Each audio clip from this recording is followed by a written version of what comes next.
Ibu Saudara, hari ini kita kembali berjumpa dengan penuh kasih dan hadirat Tuhan. Biarlah rahmat-Nya akan selalu menyertai setiap kehidupan kita. Bapak Ibu Saudara, walaupun kita mendengar kabar dan berita di luar sana, dan biarkan iman kita tetap teguh di dalam Tuhan. Jangan pernah menyerah dengan keadaan yang ada, tapi kita tetap harus terus antusias bersama Tuhan. Mari Bapak Ibu Saudara, kita akan datang kepada Tuhan. Bapa, kami ucap syukur pada hari ini kami masih Engkau beri kesempatan untuk kami beribadah. Biarkan hati dan pikiran kami ini hanya tertuju kepada Engkau. Amin. Bebaskan setiap roh kami ini Tuhan, sehingga kami benar-benar bisa hidup kami ini hanya tertuju kepada Engkau Bapa. Ya, Tuhan. Biarkan rencana-Mu saja yang terjadi atas setiap kehidupan kami, atas setiap keluarga kami, sehingga tidak akan pernah ada satupun yang terlewatkan. Amin. Terima kasih Bapa, terima kasih Yesus. Segala kebaikan demi kebaikan minggu yang kemarin, tapi dalam minggu yang akan datang kami percaya semakin hari Engkau akan membuat kami semakin lebih baik Tuhan, sehingga kami akan menjadi yang terbaik sesuai dengan kehendak-Mu Bapa. Di dalam nama Tuhan Yesus Kristus hamba telah berdoa dan mengucap syukur. Amin. Engkau adalah Bapa yang setia dalam kehidupan kami, karena tak pernah sedetik pun Kau meninggalkan kami. Haleluya Yesus.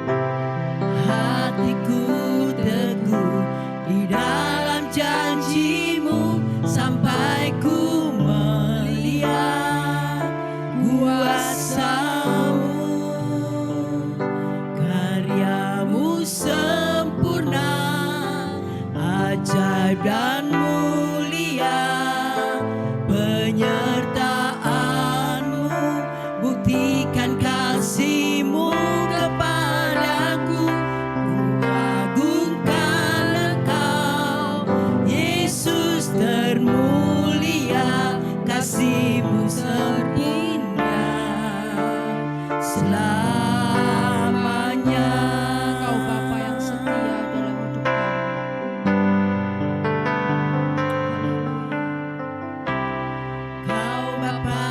Setia, tak pernah sedetik Kau tinggalkan diriku.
Kristus, hamba telah berdoa dan mengucap syukur. Amin. Mari kita berikan sorak-sorai yang paling meriah bagi Tuhan kita. Haleluya. Karena tidak ada yang tertandingi, karena kuasa-Nya sungguh dahsyat dan luar biasa. Haleluya Yesus.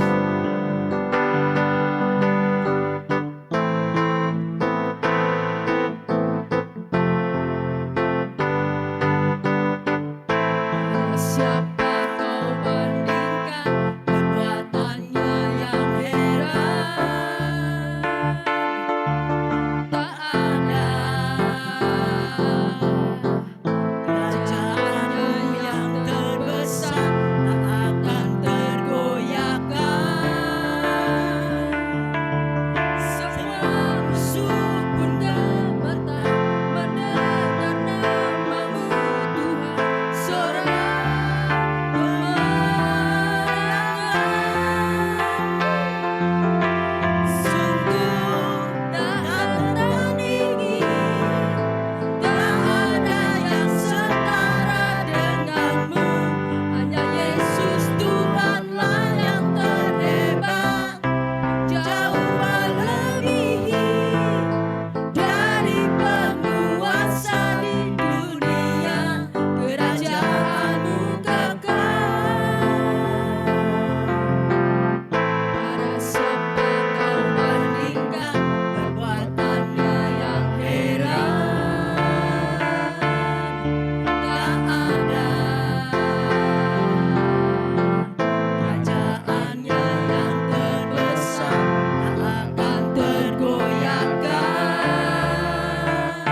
mendengar namamu Tuhan. Sorak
untuk menjadi seorang pribadi yang lebih baik dan lebih baik lagi bersama Tuhan.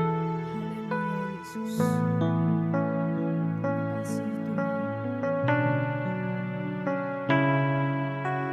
Terima kasih Yesus.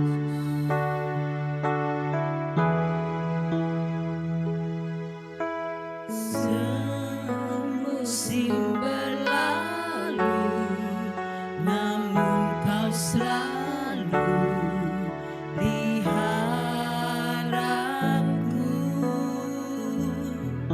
Kasih dan setiamu tak pernah layu di hidupku. Lebih luas dari samudra kebaikanmu Bapa, takkan habis di hidupku.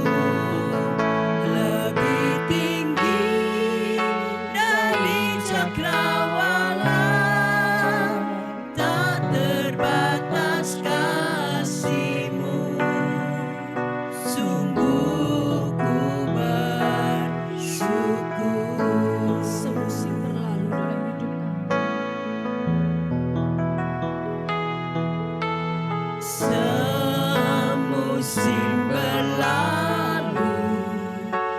namun Kau selalu peliharaku.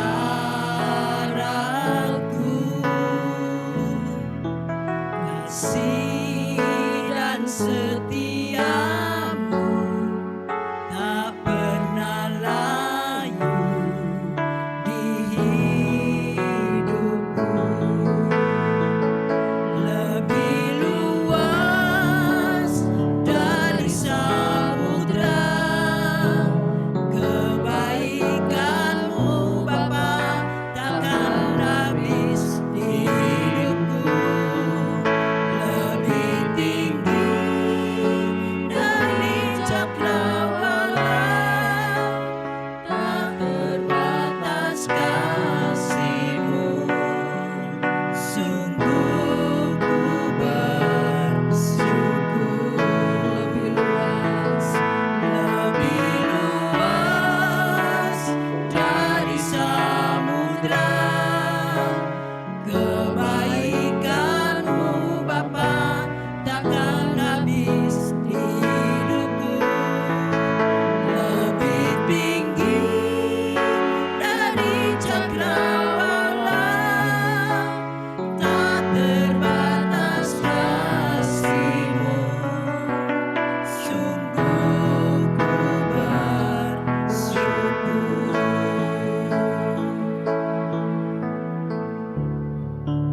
Kasih-Mu yang lebih luas dari apa yang pernah kami bayangkan ya Bapa.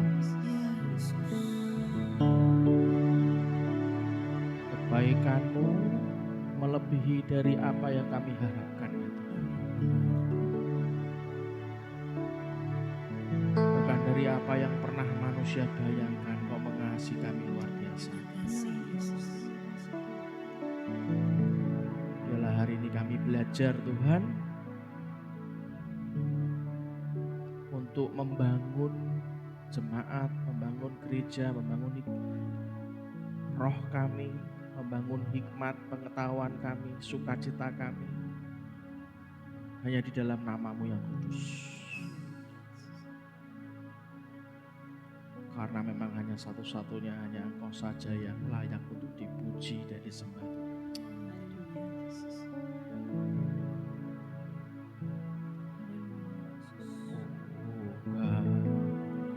I worship You. Kita nyanyi pujian. Oh God, I worship You. Be glorified and magnified, oh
perhatian Bapa.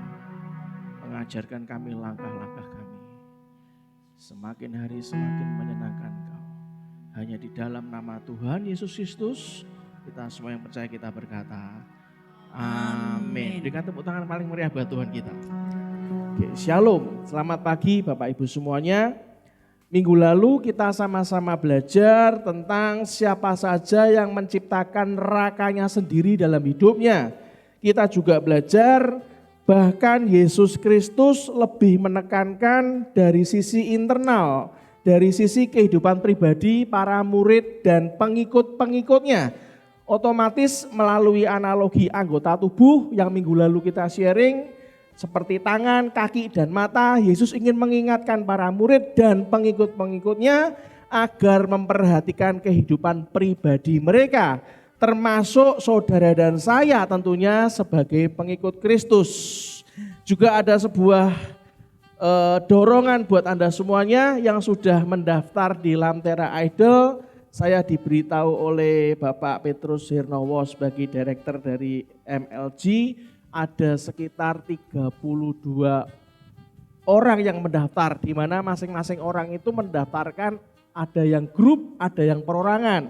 Nanti kita berikan support buat mereka yang sudah mendaftar untuk mereka bisa berkarya melalui virtual. Nah Bapak Ibu semuanya, wah kreatif-kreatif, ada yang stand up comedy, ada yang dancing, ada yang band, ada yang solo band gitu ya, macam-macam.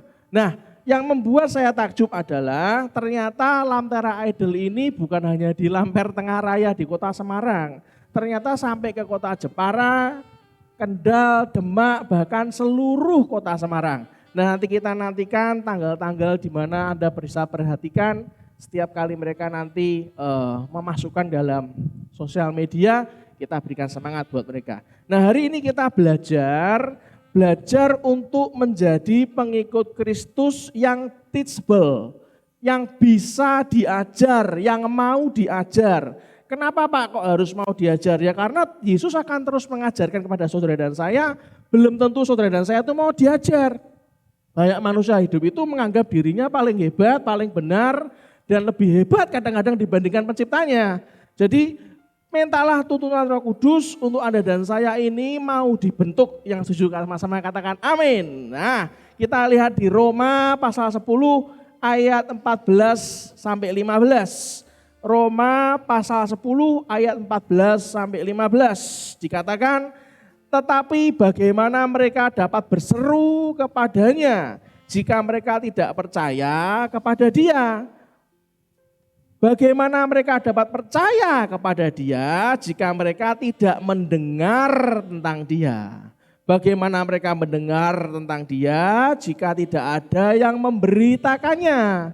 Dan bagaimana mereka dapat memberitakannya jika mereka tidak diutus? Seperti ada tertulis, betapa indahnya kedatangan mereka yang membawa kabar baik. Di Living Bibles, di kitab yang sama, dikatakan, and how will anyone go and tell them unless someone sends him? That is what the scriptures are talking about when they say, how beautiful are the feet of those who preach the gospel of peace with God and bring glad tidings of good things. In other words, how welcome are those who come preaching God's good news. Terjemahannya, dan bagaimana orang akan pergi dan memberitahu mereka kecuali seseorang mengirimnya. Itulah yang dibicarakan oleh kitab suci ketika mereka berkata, betapa indah kaki orang yang memberitakan Injil damai sejahtera dengan Allah dan membawa kabar gembira tentang hal-hal yang baik. Dengan kata lain, betapa senangnya mereka yang datang memberitakan kabar baik bagi Tuhan. Terjemahan Living Bible persis seperti bahasa Yunaninya.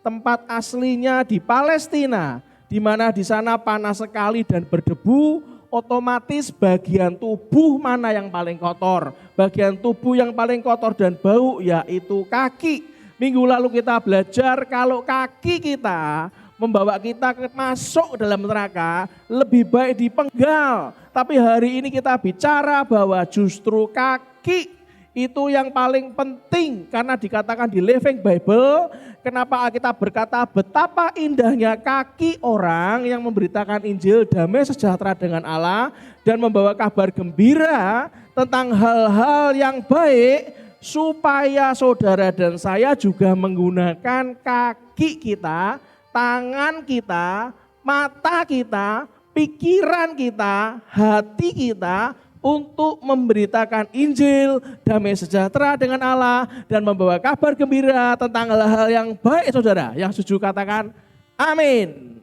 Nah, bagian awal dari perikop di atas menunjukkan maksud dari Rasul Paulus melalui ayat-ayat ini, yaitu untuk mengungkapkan bahwa tidak ada perbedaan antara orang Yahudi dan orang bukan Yahudi. Sebab keduanya memiliki kedudukan yang setara dalam hal penerimaan oleh Allah. Kalau minggu lalu kita belajar bahwa anak Abraham pun juga bisa masuk dalam neraka, bahwa bukan hanya orang Yahudi saja yang masuk surga, semua orang juga bisa masuk surga. Yang masuk neraka juga bukan hanya orang non-Yahudi, semua orang juga bisa masuk ke neraka. Ya kan? Bahkan anak Abraham pun juga belum tentu masuk surga, juga bisa masuk neraka. Hari ini ditegaskan lagi bahwa dalam Yesus Kristus tidak ada lagi orang Yunani atau orang Yahudi. Di Kolose 3 ayat 11, dalam hal ini tiada lagi orang Yunani atau orang Yahudi, orang bersunat atau orang tidak bersunat, orang barbar atau orang skit, budak atau orang merdeka, tetapi Kristus adalah semua dan di dalam segala sesuatu. Di Kolose 3 ayat yang ke-11. Bapak Ibu yang dikasihi Tuhan, Allah tidak menyelamatkan atau menolak orang-orang tertentu hanya karena mereka orang Yahudi atau karena mereka orang Yunani. Sebaliknya, Ia memperlakukan mereka tanpa pandang bulu berdasarkan syarat-syarat Injil, yaitu tidak ada perbedaan. Nah, di sana dari kitab yang ditulis ini untuk membuktikannya Paulus mengemukakan dua hal. Yang pertama, bahwa Allah itu sama bagi semua orang. Allah yang satu itu adalah Tuhan dari semua orang. Yang kedua, bahwa janji itu berlaku bagi semua orang. Di ayat 13, barang siapa yang berseru, yaitu orang per orang tanpa kecuali, kesamaan hak yang dimiliki bangsa Yahudi dan bangsa bukan Yahudi untuk memperoleh janji ini tidaklah mengejutkan menurut Paulus, sebab hal itu sudah dinubuatkan oleh sang nabi. Saudara dan saya bisa lihat di kitab Yoel pasal yang kedua ayat 32 dikatakan, dan barang siapa yang berseru bersama nama Tuhan akan diselamatkan. Sebab di Gunung Sion dan di Yerusalem akan ada keselamatan seperti yang telah difirmankan Tuhan. Dan setiap orang yang dipanggil Tuhan akan termasuk orang-orang yang terlepas.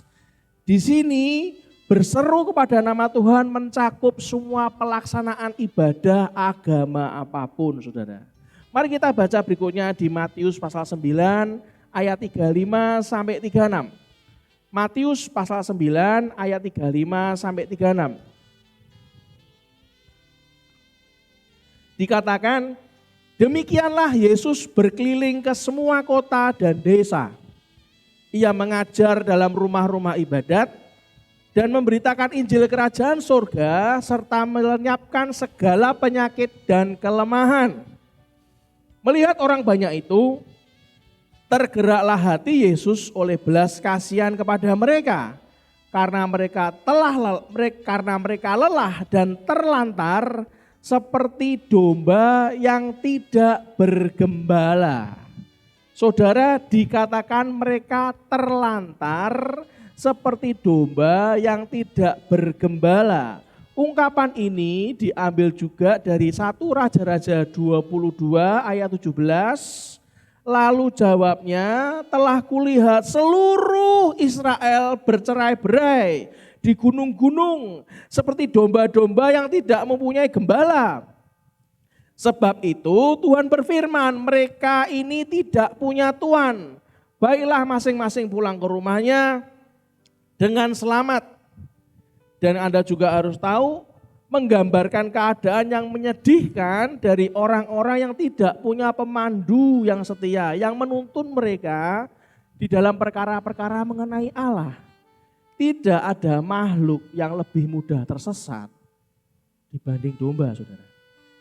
Dan apabila domba kalau sudah tersesat, ia menjadi semakin tidak berdaya, semakin bingung, terancam bahaya, dan susah mencari jalan pulang. Jiwa-jiwa yang berdosa seperti domba yang hilang. Mereka butuh petunjuk jalan dari gembala untuk membawa mereka pulang. Bahkan guru-guru Yahudi mengaku bahwa mereka adalah gembala, tetapi Kristus berkata bahwa mereka bukan gembala. Karena mempunyai gembala seperti mereka itu lebih buruk daripada tidak mempunyai gembala sama sekali. Mereka adalah gembala-gembala malas yang menuntun orang semakin jauh dari jalan yang benar. Dan bukannya membawa orang kembali pulang, mereka hanya menipu kawanan domba. Dan bukannya memberi makan, mereka seperti gembala-gembala yang digambarkan dalam Yeremia pasal 23 ayat pertama dan seterusnya. Juga Anda juga bisa dalami di Yeskiel pasal 34 mulai ayat 2 dan seterusnya. Perhatikanlah saudara. Sangatlah menyedihkan melihat orang yang benar-benar tidak mempunyai pelayan Tuhan. Atau mereka yang mempunyai pelayan Tuhan tetapi sama buruknya dengan tidak mempunyai pelayan Tuhan sama sekali. Pelayan-pelayan yang demikian hanya mencari kepentingannya sendiri, bukannya kepentingan Kristus dan jiwa-jiwa. Kristus menggugah murid-muridnya untuk berdoa bagi mereka. Rasa kasihan Kristus, rasa kasihannya membuat dia merancang suatu sarana demi kebaikan orang-orang ini. Tampak di Lukas pasal 6 ayat 12-13 pada kejadian ini, sebelum ia mengutus para rasulnya, ia sendiri menghabiskan waktu yang banyak untuk berdoa, saudara. Perhatikanlah, kita harus mendoakan orang-orang yang kita kasihani. Setelah berdoa kepada Allah bagi mereka, maka ia berbalik, Yesus berbalik kepada murid-muridnya dan memberitahu mereka. Coba kita lihat di Matius pasal 16 ayat 18. Matius pasal 16 ayat 18. Dan aku berkata kepadamu, engkau adalah Petrus, dan di atas batu karang ini aku akan mendirikan jemaatku, dan alam maut tidak akan menguasainya. Di New King James Version dikatakan, and I also say to you that you are Peter, and on this rock I will build my church, and the gates of Hades shall not prevail against it. Terjemahannya, dan aku juga berkata kepadamu bahwa kamu adalah Petrus, dan di atas batu karang ini aku akan membangun gerejaku, dan gerbang Hades tidak akan menguasainya. Dengan kata-kata ini Kristus berjanji untuk mendirikan gerejanya, berlandaskan kebenaran dari pengakuan Petrus dan murid lainnya bahwa Yesus adalah Kristus, anak Allah yang hidup. Anda bisa lihat di ayat yang ada di kitab di YouTube channel Anda di Matius 16 ayat 16 dan bisa dibandingkan dengan Kisah Para Rasul pasal 2 ayat 14 sampai 26. Di dalam ayat ini Yesus berkata-kata, ia menyebut muridnya itu Petrus, dalam bahasa Yunani dikatakan Petros yang artinya hanya sebuah batu kecil. Namun ia melanjutkan dengan mengatakan di atas batu karang ini, dalam bahasa Yunaninya batu karang ini itu Petra, yaitu batu karang yang sangat besar atau tebing batu, aku akan mendirikan jemaatku. Maksudnya ia akan mendirikan gereja, mendirikan jemaatnya di atas pengakuan Petrus yang kokoh. Baik kata Yunani Petros maupun kata Aram yang berarti kefa atau padas, rupanya tidak dipakai sebagai nama diri sebelum Yesus menamai kepala rasul begitu. Nama itu melambangkan peranan Petrus sebagai dasar jemaat. Ada 3 hal bahkan 4 hal yang ingin saya tekankan. Yang pertama, Yesus Kristus sendirilah yang menjadi batu karang itu, yaitu landasan utama dan pertama dari gereja. Di dalam surat kirimannya yang pertama, Petrus mengatakan bahwa Yesus adalah batu yang hidup, batu yang terpilih, sebuah batu yang mahal, batu yang telah dibuang oleh tukang-tukang bangunan. Anda bisa lihat di 1 Petrus 2 ayat 4 dan ayat 6 sampai 7. Pada saat yang bersamaan Petrus dan semua orang percaya lainnya merupakan batu-batu hidup yang digunakan dalam mendirikan rumah rohani yang sedang dibangun oleh Anda. Saudara dikasihi Tuhan, selama Yesus Kristus sendirilah yang menjadi batu karang itu, dialah yang menjadi landasan utama dan pertama dari gereja, dari jemaat yang dikasihinya. Yang kedua, tidak pernah dalam Alkitab dikatakan bahwa Petrus sendiri yang akan merupakan tokoh paling berwenang. Tidak ada. Dan tidak mungkin salah di atas semua rasul yang lain. Juga tidak pernah disebutkan dalam Alkitab bahwa Petrus hendaknya mempunyai pengganti-pengganti yang tidak mungkin berbuat kesalahan. Yang akan mewakili Kristus dan berperan sebagai kepala gereja yang resmi hanya Kristus saja. Yang ketiga, secara harafiah, pintu-pintu gerbang Hades, kata Yunani dari Hades ini diterjemahkan dalam kata Ibrani yaitu Sheol, ialah tempat tinggal orang mati. Anda bisa bandingkan di Bilangan 16 ayat 33. Pintu gerbangnya di sini diperorangkan sebagai lambang kekuasaan si jahat. Setelah ia menyeret manusia ke dalam kematian dosa, lalu memenjarakannya ke dalam maut kekal, dan dengan mengikuti pendirinya yang turun ke dalam alam maut. Anda bisa lihat di 1 Petrus 3 mulai ayat 19 sampai seterusnya. Lalu dibangkitkan. Gereja bertugas merenggut orang pilihan dari genggaman maut, baik maut sementara maupun terutama maut kekal. Lalu menempatkan mereka ke dalam kerajaan surga. Dan yang keempat, kata alam maut dimaksudkan di sini adalah iblis dan semua usaha jahat dunia untuk membinasakan gereja Yesus Kristus. Saudara, minggu lalu kita juga sama-sama sudah belajar bahwa iblis seperti singa yang mengaum-ngaum mencari orang, saudara, bukan mencari mangsa, mencari orang. Otomatis bagian ayat ini kalau Anda baca tidak berarti bahwa seorang percaya, gereja lokal atau persekutuan gereja atau denominasi tertentu tidak akan pernah terjerumus dalam kedursilaan. Tidak pernah terjerumus pada ajaran sesat ataupun kemurtatan. Jadi hati-hati, Yesus sendiri sudah menubuatkan bahwa banyak orang akan meninggalkan iman. Dan ia mengingatkan gereja-gereja, mengingatkan jemaat-jemaatnya yang sedang meninggalkan iman perjanjian baru agar berbalik dari dosa mereka. Kalau tidak mereka akan disingkirkan dari kerajaannya.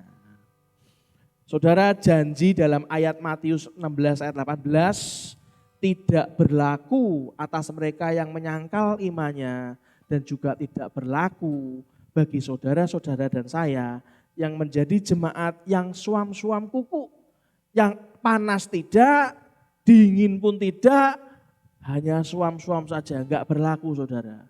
Dalam Kristus kalau mau ditumbuhkan Anda harus melekat pada Dia. Yang kedua, yang dimasukkan oleh Kristus ialah bahwa sekalipun iblis berusaha sekuat-kuatnya untuk menghancurkan gereja, terjadinya kemurtatan antara orang percaya, gereja menjadi suam-suam kuku, guru palsu menyusup ke dalam kerajaan Allah. Saya beritahu, gereja tidak akan dibinasakan.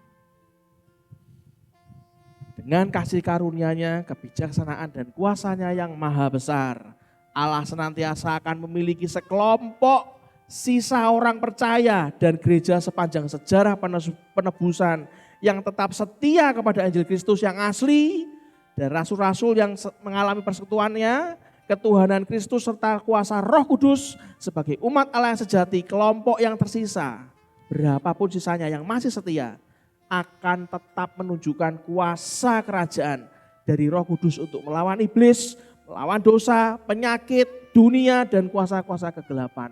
Gereja semacam inilah yang akan dibangun Tuhan. Maka dikatakan apa? Aku akan mendirikan gerejaku.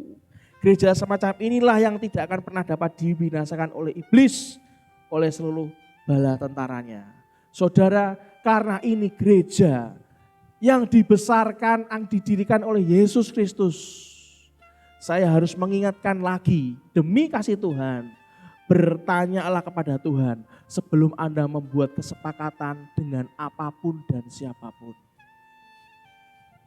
Di 2 Raja-Raja 3 sebagai contoh, 2 Raja-Raja 3 kalau Anda baca sendiri di rumah, ayat 5 sampai 18. Saya bisa memberikan contoh kepada Anda bahwa Yosafat, raja yang baik, tetapi agak bodoh, saudara. Kenapa? Karena jatuh dalam kesalahan yang sama hingga 3 kali. Kita harus teachable, mudah diajar oleh Tuhan, mudah dibentuk oleh Tuhan. Sehingga kita bisa belajar dari setiap pengalaman berjalan bersama Tuhan. Hari ini saya mengajak Anda untuk bertindak keluar. Gereja itu dibangun untuk menjadi terang buat yang di luar. Bukan berkutat untuk yang di dalam. Tapi menjadi terang yang di luar. Untuk bisa menjadi terang yang di luar, Anda harus keluar dengan 5G. Sekarang generasinya 5G. 5G. G yang pertama, God. Tanya Tuhan sebelum membuat kesepakatan dengan siapapun dan kesepakatan apapun. Pastikan yang pertama kalau Anda keluar mendirikan gereja Tuhan, mengembangkan jemaat-jemaatnya, pastikan kemanapun Anda melangkah, dalam bisnis, dalam karir, dalam bekerja dengan perusahaan manapun, Anda mau melamar pekerjaan dimanapun, bahkan Anda sekolah mau kuliah di mana, mau sekolah di mana, belajarlah tanya Tuhan. Yang kedua dari 5G, G yang kedua adalah gospel. Katakan sama-sama dengan saya, gospel. Artinya apa? Kemanapun saudara dan saya pergi, selalu bawalah kabar baik. Bawalah God's good news, kabar sukacita, kabar baik. Kalau dunia sekeliling Anda itu bingung dengan demo, saya beritahu kemanapun Anda ketemu sama orang yang demo, kabarkan kabar baik. Gak perlu dimusuhi, belum tentu yang demo ya mudeng. Ya. Kabarkan kabar baik. Yang pertama ingat saudara, 5G yang pertama apa? God. Tanya Tuhan sebelum buat kesepakatan dengan siapapun dan apapun. Yang kedua, kemanapun setelah Anda diutus Tuhan, Anda tanya Tuhan dan diizinkan Tuhan. Yang kedua, gospel. Beritakan kabar baik. Kabar baik bahwa Tuhan mengasihi mereka semua. God's good news. Yang ketiga, G yang ketiga yaitu gold atau emas. Artinya apa? Kemanapun Anda pergi, Anda mau dikirim ke Papua kah? Anda mau dikirim ke Sumatera? Anda mau dikirim ke Kalimantan? Kemanapun Anda dikirim, bahkan ke luar negeri, ke Amerika, ke London, ke China, kemanapun Anda dikirim. Jangan cuma berangkat orang-orang saja saudara. Ambil juga emas dari sana. Apa artinya? Anda punya kemampuan yang dari Tuhan untuk mengambil balik jarahan yang sudah iblis jarah. Iblis itu kerjanya rajin dan tekun saudara. Ingat, iblis seperti singa yang mengaum-ngaum mencari manusia saudara, bukan mencari mangsa. Kalau mencari mangsa, gampang saudara, kasih aja ayam, kambing, beres.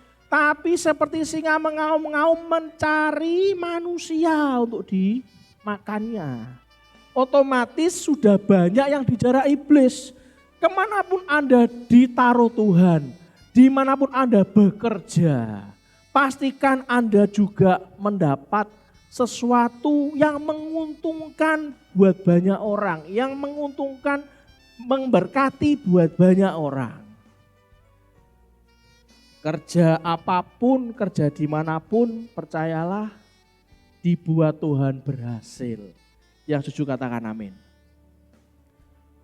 Masih ingatkah saudara bahwa bekerja dan beribadah itu berasal dari akar kata yang sama, yaitu avodah atau abodah?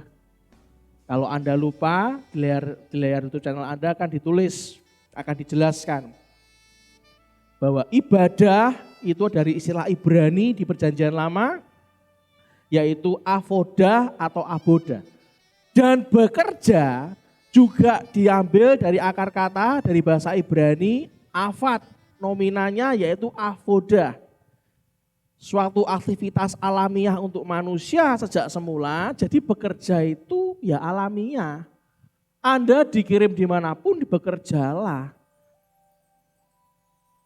Alami untuk manusia sejak semula, sejak kitab Kejadian pasal yang kedua ayat 15 Anda sudah bisa baca. Aktivitas kerja itu bukan suatu hukuman saudara. Bahkan kita lihat dalam ayat di atas bahwa pertama kalinya manusia harus bekerja bukanlah saat ia sudah berdosa, bukan. Bahkan saat pertama kali manusia diciptakan laki-laki dan perempuan yang diciptakan sempurna dan tanpa dosa, Allah memberikan suatu tugas bagi mereka untuk melakukan kerja. Sewaktu ia memerintahkan mereka untuk menaklukkan bumi. Kejadian pasal yang pertama ayat 28. Hanya dosalah yang kemudian menjadikan bekerja itu melelahkan, menjemukan. Oleh karena itu saudara yang dikasihi Tuhan, kemanapun Anda berada, carilah emas, gold, cari emas. Kita lihat ayatnya, Yesaya 60 ayat 11 sampai 22. Yesaya 60 ayat 11 sampai 22. Kalau Anda diutus Tuhan selain menginjili dan memuridkan banyak orang, Anda juga harus menarik emas. Menjadi berkat, menjadi keuntungan juga buat Anda bisa berkarya. Jadi kalau Anda kuliah di suatu negara, buka usaha juga. Layani Tuhan juga saudara. Kita baca sama-sama Yesaya 60 ayat 11 sampai 22. Pintu-pintu gerbangmu akan terbuka senantiasa. Baik siang maupun malam tidak akan tertutup. Supaya orang dapat membawa apa saudara? Orang dapat membawa kekayaan bangsa-bangsa kepadamu. Sedang raja-raja mereka ikut digiring sebagai tawanan. Sungguh bangsa dan kerajaan yang tidak mau mengabdi kepadamu akan lenyap. Bangsa-bangsa itu akan dirusak binasakan. Kemuliaan Libanon yaitu pohon sanobar, pohon berangan dan pohon cemara akan dibawa bersama-sama kepadamu untuk mempersemarak tempat baik kudusku.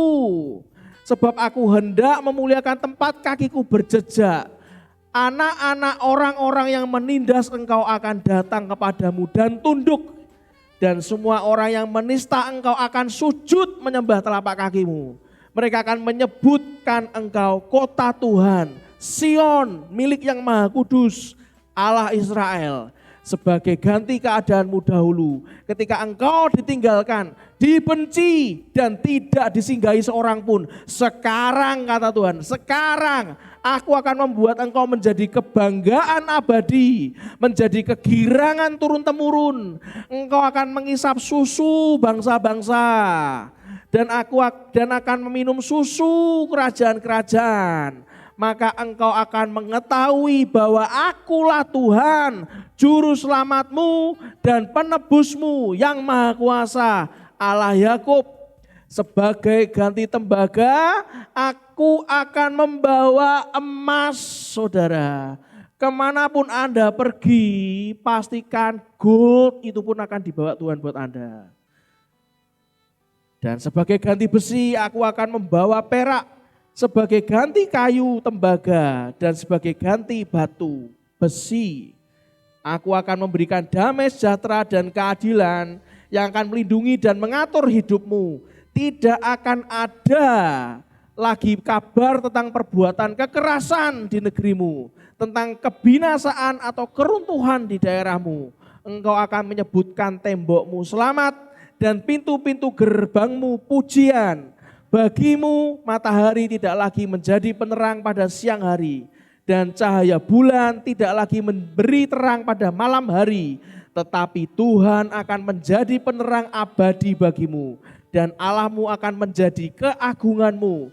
Bagimu akan ada matahari yang tidak pernah terbenam dan bulan yang tidak surut, sebab Tuhan akan menjadi penerang abadi bagimu, dan hari-hari perkabunganmu akan berakhir.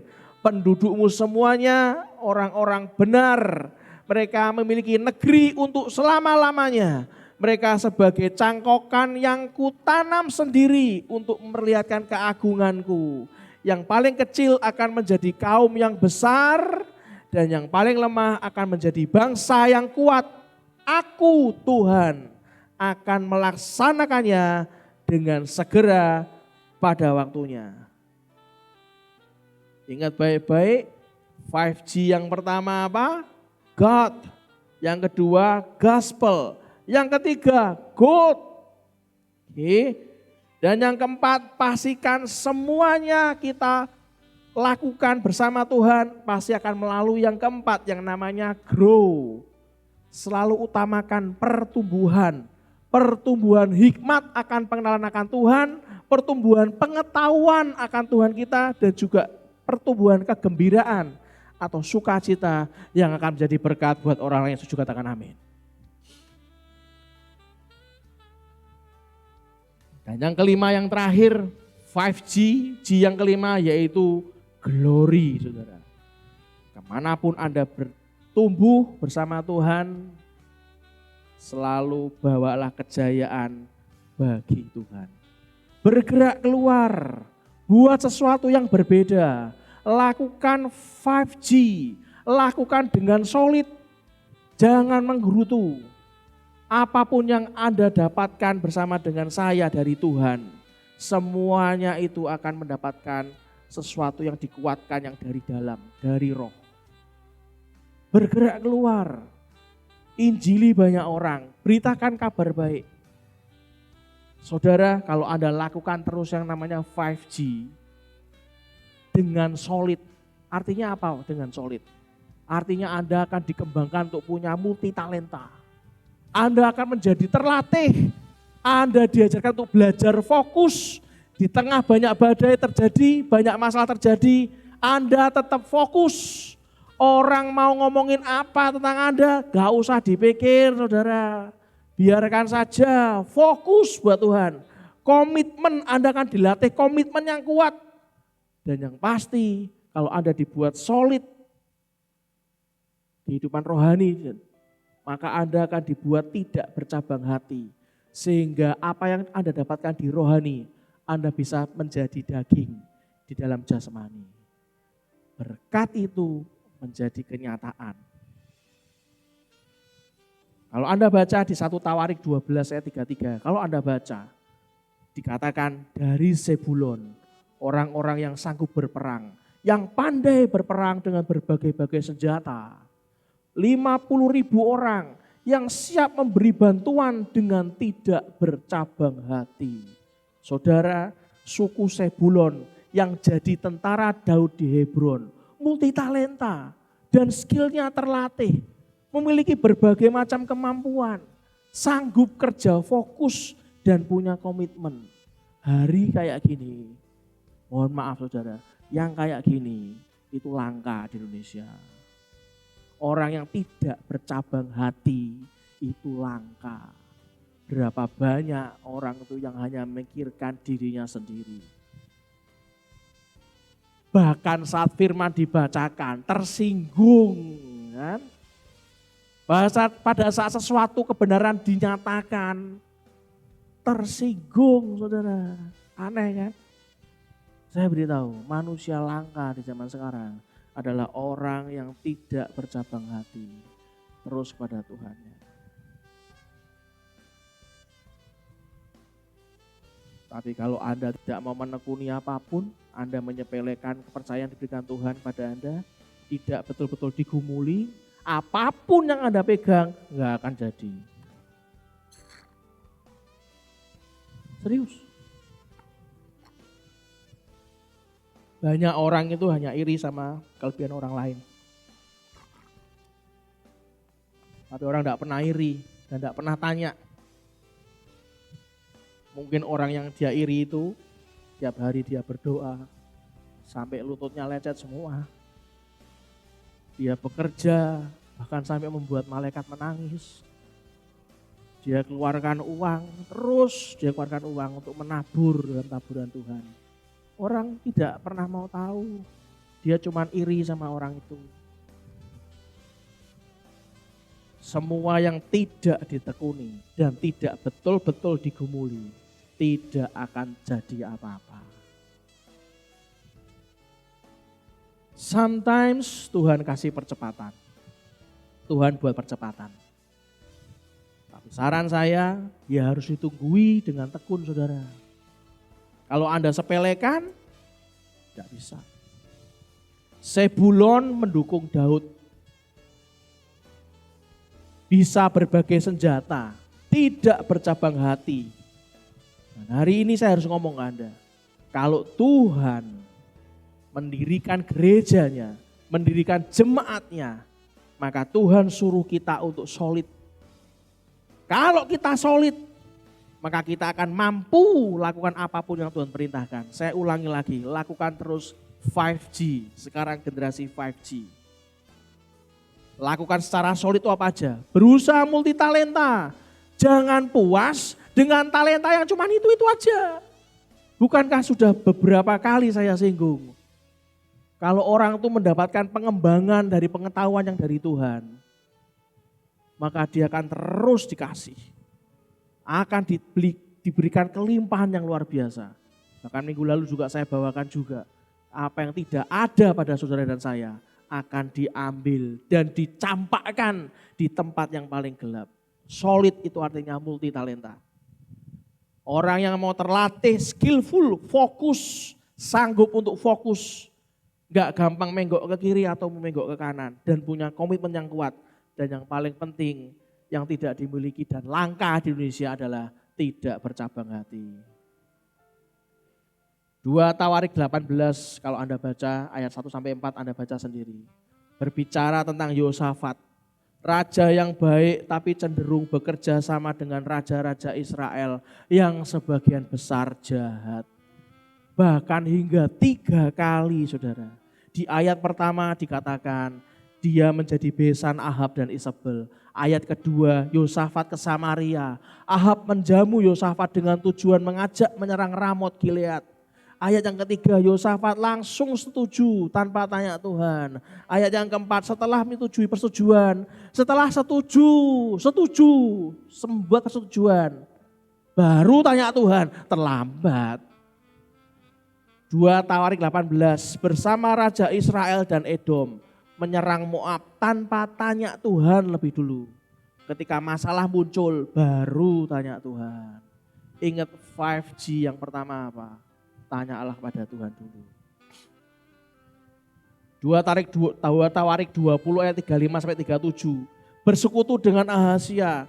Wah wis saudara. Walaupun Anda tuh orangnya baik seperti Yosafat. Hari ini saya harus ngomong nih. Belajar dan jadilah teachable. Jangan jatuh di lubang yang sama. Apalagi sampai 3 kali jatuhnya. Jangan buat perjanjian tanpa tanya Tuhan sebelumnya. Hitung semua kemungkinan terburuknya. Kalau memang Anda diarahkan Tuhan untuk tidak membuka usaha sendiri, memang kenapa dengan jadi karyawan? Memang kenapa dengan jadi full timer gereja? Apa salahnya?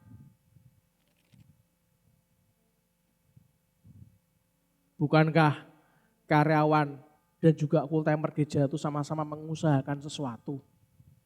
Bukankah orang yang mengusahakan sesuatu itu namanya pengusaha? Apa bedanya?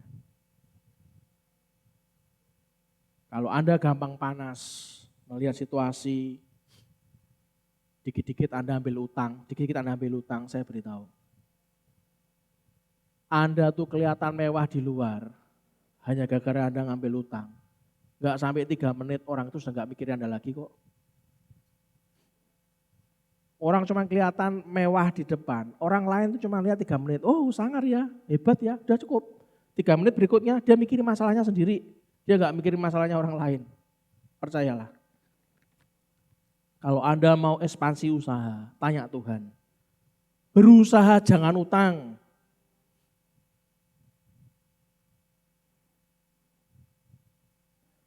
Belajar, saudara.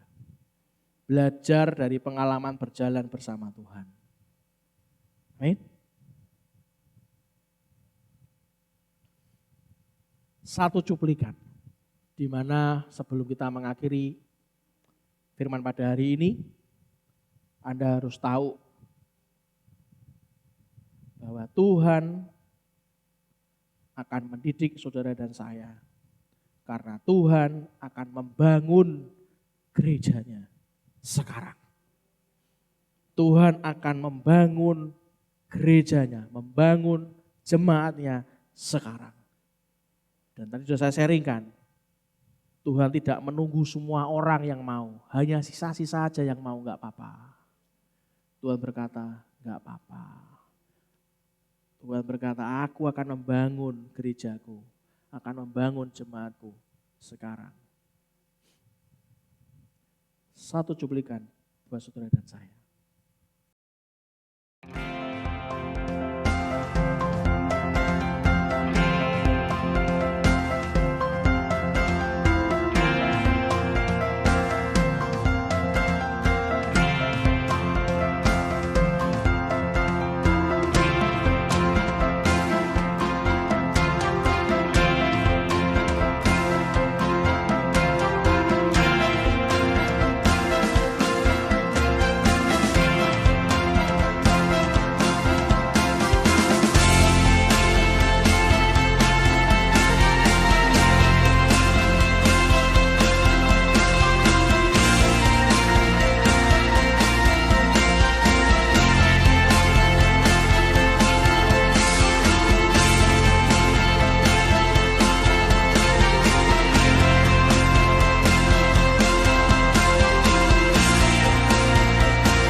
Tim musik maju ke depan. Kita siapkan lagu Be Glorified dari awal.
worship you.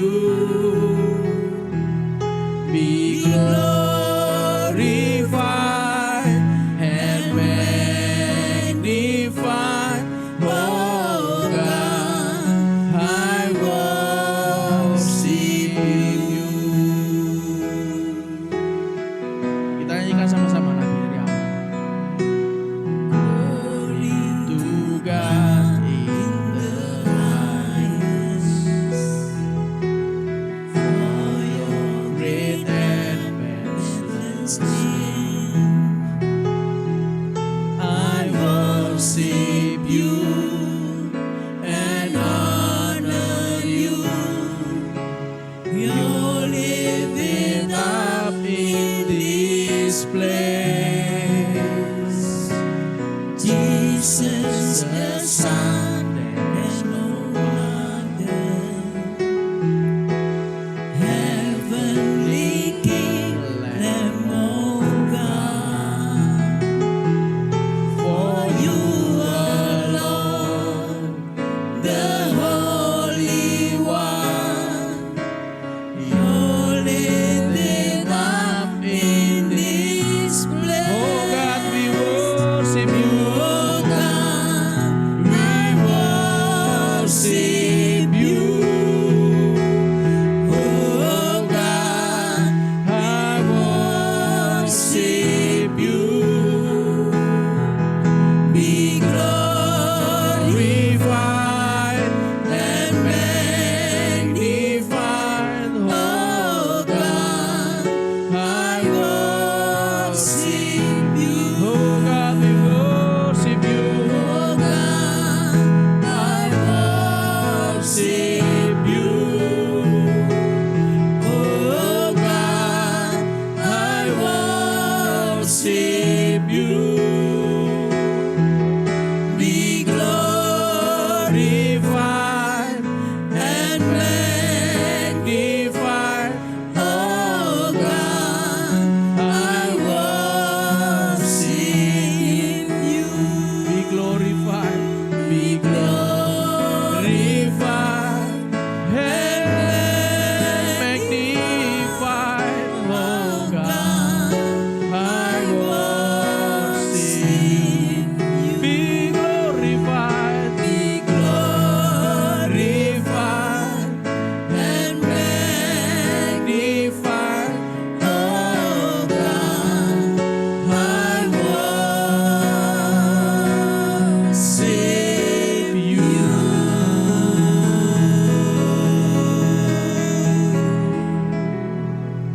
Di dalam nama Tuhan Yesus Kristus Tuhan, biarlah firman pagi ini kami selesaikan dalam kehendak Tuhan.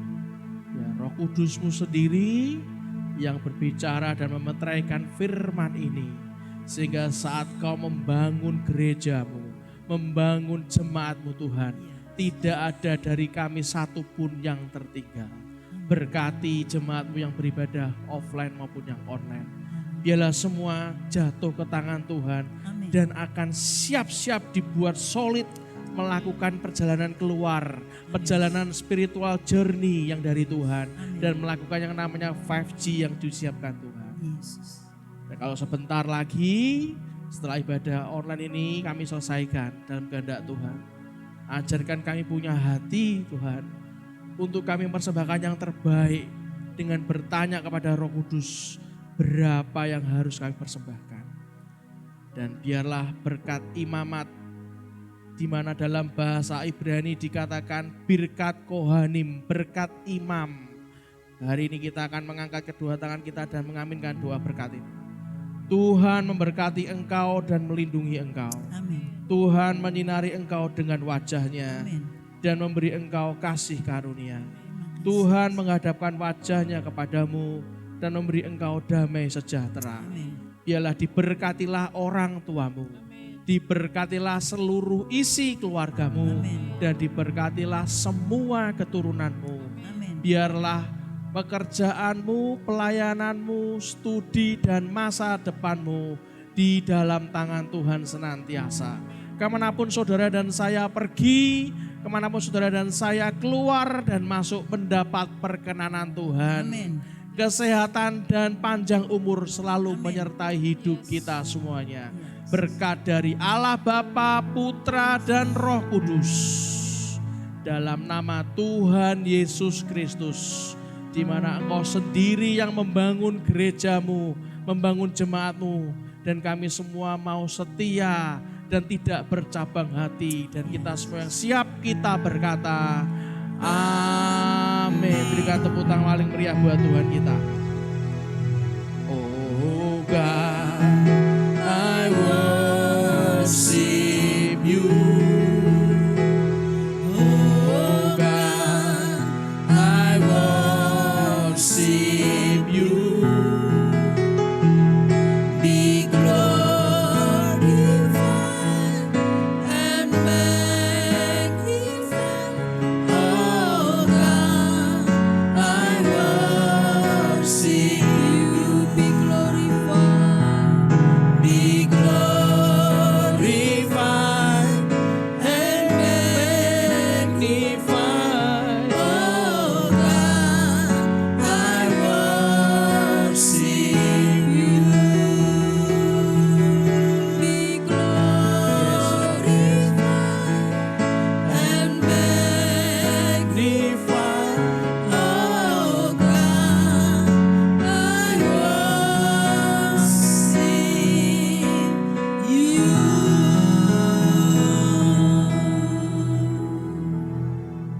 Terima kasih Tuhan. Di dalam nama Tuhan Yesus Kristus sama telah berdoa. Amin. Sampai jumpa minggu depan. Tetap antusias, disiplin, dan produktif. Tetap semangat bersama Tuhan. Sampai jumpa. Tuhan memberkati.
Audio Jungle.